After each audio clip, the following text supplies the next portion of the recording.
រដ្ឋាភិបាលជប៉ុនបានសម្ដែងនៃការប្រួយបារម្ភយ៉ាងខ្លាំងចំពោះស្ថានភាពនៃការបាត់ទឹកកិច្ចយោធារវាងប្រទេសកម្ពុជានិងថៃដែលបានកើនឡើងម្ដងទៀតចាប់តាំងពីខែធ្នូមករដ្ឋាភិបាលជប៉ុនសូមសម្ដែងនៃការប្រួយបារម្ភយ៉ាងខ្លាំងចំពោះស្ថានភាពនៃការបាត់ទឹកកិច្ចយោធារវាងប្រទេសកម្ពុជានិងថៃដែលបានកើនឡើងម្ដងទៀតចាប់តាំងពីខែធ្នូមកដែលបណ្ដាលឲ្យមានអ្នកស្លាប់និងអ្នករងរបួសក្នុងនោះរួមមានទាំងជនស៊ីវិលជនភេសជ្ជៈជាច្រើនរួមទាំងការខូចខាតហេដ្ឋារចនាសម្ព័ន្ធស៊ីវិលនៅក្នុងប្រទេសទាំងពីរនេះបើយោងតាមសេចក្តីថ្លែងការណ៍របស់អ្នកនាំពាក្យក្រសួងការបរទេសជប៉ុនកាលពីថ្ងៃទី23ខែធ្នូឆ្នាំ2025ស្តីអំពីកិច្ចប្រជុំពិសេសរដ្ឋមន្ត្រីការបរទេសអាស៊ានស្តីអំពីស្ថានភាពព្រំដែនរវាងប្រទេសកម្ពុជាថៃសេចក្តីថ្លែងការណ៍ដដែលបានបន្តឲ្យដឹងទៀតថាក្នុងស្ថានភាពពេលនេះកិច្ចប្រជុំពិសេសរដ្ឋមន្ត្រីការបរទេសអាស៊ានត្រូវបានធ្វើឡើងនៅទីក្រុងកូឡាឡាំពូប្រទេសម៉ាឡេស៊ី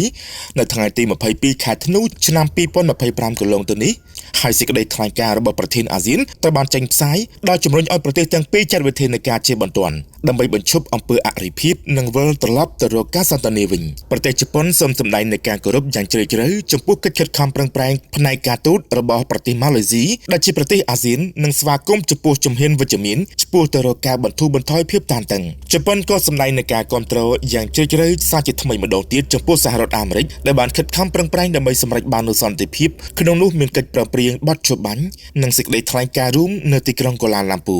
អ្នកនាំពាក្យក្រសួងការបរទេសជប៉ុនរដ្ឋាភិបាលជប៉ុនតែងតែអំពាវនាវប្រទេសកម្ពុជានិងថៃ